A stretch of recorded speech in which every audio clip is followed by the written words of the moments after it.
இருக்கணும்னா தயவு செய்து இந்த விஷயங்களை யார்கிட்டையும் சொல்லாதீங்க. இதுல பல விஷயம் இருக்கு. அதுல முத விஷயம் என்னன்னா உங்க வருமானம், அதாவது உங்க வருமானத்தை கண்டிப்பா யார்கிட்டையும் சொல்லாதீங்க.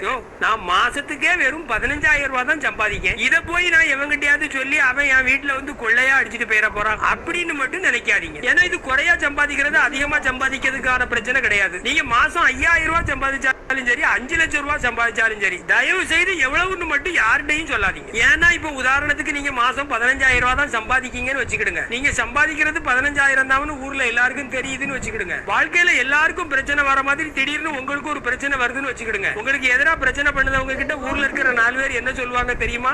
அவனே மாசம் 15,000 ரூபாய் தான் சம்பாதிக்கான், அவங்கிட்ட போய் எதுக்குல கெஞ்சிட்டு கிடக்க. இன்னும் கொஞ்சம் ஃபோர்ஸா அவன்கிட்ட பேச, அவன் கண்டிப்பா பயந்துருவான், அவன்கிட்ட சரணடைஞ்சிருவான். ஏன்னா அவன்கிட்ட துட்டு கிடையாது. அதனால நீ தைரியமா பண்ணுன்னு ஊர்ல இருக்க 4 பேர் கண்டிப்பா அவன்கிட்ட சொல்லுவாங்க. சரி, கம்மியா சம்பாதிக்கன்னு சொல்ல போய் தானே இப்படி பிரச்சனை வருது. நான் அதிகமா சம்பாதிக்கிற மாதிரி பொய்யா எல்லார்ட்டையும் சொல்லி வச்சா, இல்ல நீங்க உண்மையிலே மாசம் 1 லட்சம் ரூபாய் சம்பாதிக்கீங்கன்னு வச்சுக்கிடுங்க, நீங்க சம்பாதிக்கிறது ஊர்ல இருக்கிற எல்லாருக்கும் தெரியும்னு வச்சுக்கிடுங்க. உங்களுக்கு எந்த மாதிரி பிரச்சனை வரலாம்னா, முதல்ல ஒருத்தர் உங்ககிட்ட வந்து அவனுடைய கஷ்டத்தை எல்லாத்தையும் சொல்லி, அண்ணே ஒரு 10,000 ரூபாய் மட்டும் தாங்கனே, அடுத்த மாசம் திருப்பி தந்துருதுன்னு கெஞ்சி கேட்பான். உடனே நீங்களும் நம்மகிட்ட பணம் சும்மா தானே இருக்கு, இந்த பணத்தை அவன்கிட்ட கொடுத்தா அவனுக்காவது பிரயோஜனப்படுமே, எப்படியும் அடுத்த மாசம் தந்துட போறான்னு நினைச்சு நீங்க அவன்கிட்ட கொடுத்துருவீங்க. மாசம் 1ஆவும் 2ஆவும் அவன் பணத்தை உங்களுக்கு திருப்பி தரமாட்டான். திரும்ப 2 மாசம் கழிச்சு மறுபடியும் உங்க வீட்டுக்கு வருவான். இனே மறுபடியும் கஷ்டமா இருக்கு, ஒரு 5,000 ரூபாய் கொடுங்கன்னு கேட்பான். நீங்க என்ன பண்ணுவீங்க?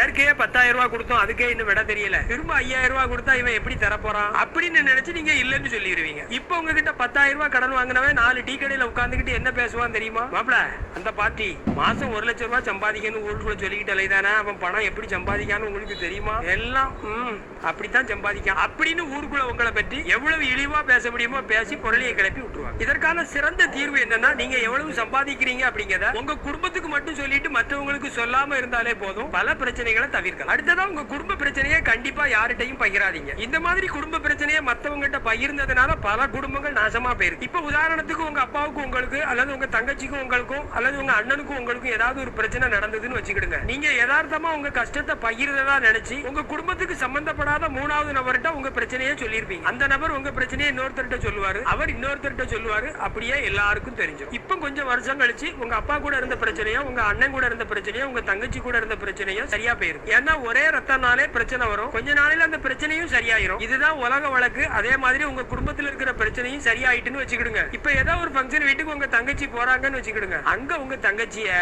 இவா அப்படி செஞ்சவா இப்படி செஞ்சவான்னு சொல்லி உங்க தங்கச்சியை மதிக்க மாட்டாங்க. இதுக்கெல்லாம் காரணம் என்னன்னு பாத்தீங்கன்னா, நீங்க உங்க குடும்ப பிரச்சனையை வெளியில பகிர்ந்ததுனாலதான். அதனால ஒண்ணு மட்டும் நீங்க கண்டிப்பா தெரிஞ்சுக்கிடுங்க, குடும்பம்னா கண்டிப்பா பிரச்சனை வரும், அதே மாதிரி அந்த பிரச்சனையும் கண்டிப்பா சரியாயிரும். அதனால இந்த பிரச்சனை இருக்கிற காலத்துல 3வது மனிதர்கிட்ட நீங்க எந்த விஷயத்தையும் பகிராதீங்க. அடுத்து 3வதா உங்க கடந்த கால வாழ்க்கைய கண்டிப்பா யாருகிட்டையும் பகிராதீங்க. இப்ப உதாரணத்துக்கு உங்களுக்கு வயசு இப்ப 31 ஆகுதுன்னு வச்சுக்கிடுங்க. இப்ப உங்க 31வது வயசுல உங்களை ஒருத்தர் சந்திக்காருன்னு வச்சுக்கிடுங்க. அவர் உங்ககிட்ட எவ்வளவுதான் நெருக்கமா பழகினாலும் சரி, கடந்த 30 வருஷத்துல உங்க வாழ்க்கையில நடந்த பிரச்சனையை அவர்கிட்ட சொல்லாதீங்க. அது நல்லதா இருந்தாலும் சொல்லாதீங்க, கெட்டதா இருந்தாலும் சொல்லாதீங்க. இப்ப உதாரணத்துக்கு ஊர்ல எங்க குடும்பம் தான் பெரிய குடும்பம், ஆனா இப்ப நாங்க இப்படி கஷ்டப்படுறோம் அப்படின்னு அவர்கிட்ட நீங்க சொல்லுவீங்கன்னு வச்சுக்கிடுங்க. நீங்க அவர்கிட்ட யதார்த்தமா சொல்லிருப்பீங்க. ஆனா அவர் மைண்ட்ல அவர் என்ன நினைக்கிறதுக்கு வாய்ப்பு இருக்குன்னா, அப்படி பணக்காரனா இருந்தவன் இன்னைக்கு இப்படி கஷ்டப்பட்டு இருக்கான்னா கண்டிப்பா இவன் ஏதோ ஒரு தில்லாலங்கடி வேலை பண்ணிருக்கான், அதனாலதான் கடவுள் இவனுக்கு இப்படி தண்டனை கொடுத்திருக்காரு அப்படின்னு கூட அவன் நினைக்கிறதுக்கு வாய்ப்பு இருக்கு. அதனால நீங்க உங்க கடந்த கால வாழ்க்கைய பகிராம இருக்கதே சால சிறந்தது. உங்க வாழ்க்கையில பிரச்சனை வராம இருக்கிறதுக்கு நீங்க செய்ய வேண்டிய விஷயங்களை சொல்லணும்னா சொல்லிக்கிட்டே போகலாம். ஏன்னா அவ்வளவு விஷயங்கள் இருக்குது. சிம்பிளா சொல்லணும்னா, உங்களுடைய பர்சனல் லைஃப் சம்பந்தப்பட்ட விஷயங்களை யார்கிட்டையும் பகிராம இருந்தாலே போதும், உங்க வாழ்க்கையில வரக்கூடிய பல பிரச்சனைகளை நீங்க தவிர்க்கும்.